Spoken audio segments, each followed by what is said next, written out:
கட்டிய கணவரை விட்டுவிட்டு கள்ளக்காதலனோடுதான் வாழ்வேன் என்று இளம்பெண் ஒருவர் பஞ்சாயத்தில் கூறியது அதிர்ச்சியை ஏற்படுத்தியுள்ளது. உத்தரப்பிரதேச மாநிலம் ராம்பூர் மாவட்டத்தைச் சேர்ந்த ஒரு இளம்பெண் ஒருவருக்கு கடந்த 1.5 ஆண்டுகளுக்கு முன்பு அதே பகுதியைச் சேர்ந்த வாலிபருடன் திருமணம் நடந்துள்ளது.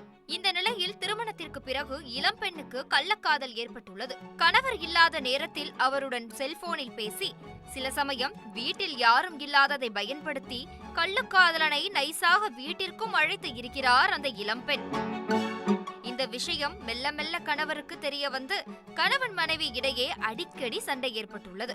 இளம்பெண் சண்டை போடுவது போல் போட்டுவிட்டு வீட்டை விட்டு வெளியே சென்று விடுவாராம். கோபத்தில் தான் வீட்டை விட்டு வெளியே சென்றிருக்கிறார் என நினைத்து மனைவியை கணவர் தேடிய நிலையில் இளம்பெண்ணோ கள்ளக்காதலனோடு ஊர் சுற்றி வருவாராம்.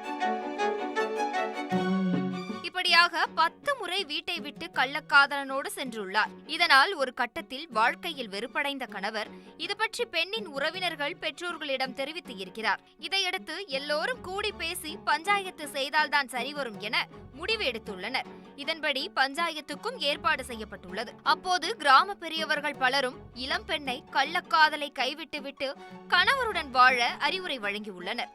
ஆனால் இளம்பெண்ணோ அதெல்லாம் முடியாது, மாசத்துல 15 நாள் கள்ளக்காதலனுடன் இருக்க அனுமதிச்சா மட்டுமே கணவருடன் வாழ்க்கை நடத்துவேன் அப்படின்னு அடம் பிடிச்சிருக்காங்க. பெண்ணின் குடும்பத்தினர், உறவினர்கள், ஊர் பெரியவர்கள் மணிக்கணக்காக பொறுமையாக அறிவுரை கூறியும் இளம்பெண் விடாபிடியாக அதே பதிலைத்தான் சொல்லியிருக்கிறார்.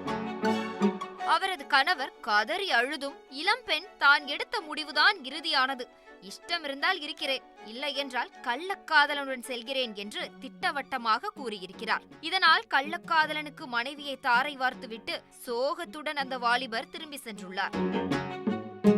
இந்த சம்பவம் அப்பகுதியில் பெரும் அதிர்வலைகளை ஏற்படுத்தியுள்ளது.